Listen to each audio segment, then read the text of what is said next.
Bildiyiniz kimi bayram hər bir millətin, hər bir xalqın və hətta hər bir din mənsubunun tarixində mühüm, ciddi bir yerə, ciddi bir dəyərə sahibdir. İslam tarixində də bir neçə mühüm bayramımız var. O bayramlardan da biri məhz Qurban bayramıdır.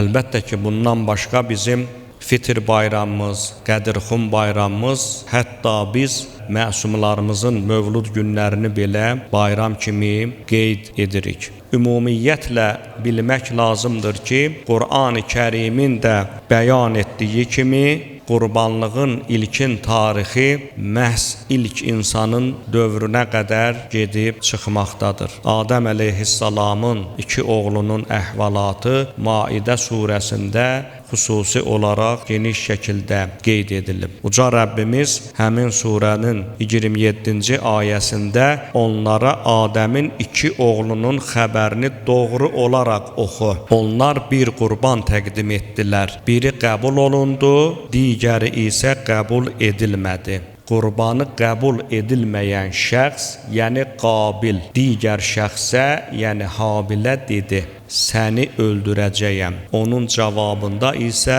Habil həqiqətən də uca Allah yalnız və yalnız təqvalı olan şəxslərdən qəbul edər deyə cavab verdi. Bu ayə üzərində dayansaq görərik ki, ayə özündə bir neçə mühüm incəligi əhatə edir. Birincisi, bəzi şəxslər ki deyirlər Qur'anda qurbanlıq haqqında bir məlumat yoxdur, onlara verilmiş ən böyük cavabdır ki, elə qurbanlığın tarixi məhz ilk insanın dövrünə qədər gedib çıxır. Ayədə açıq-aşkar şəkildə hər iki tərəfin, yəni Qabil və Habilin qurban gətirməsindən, birinin qurbanının məqbul, digərinin isə qeyri-məqbul olmasından söhbət açılır. Deməli, ayənin bizə verdiyi ilk mesaj qurbanın ilk insanla başlamasıdır.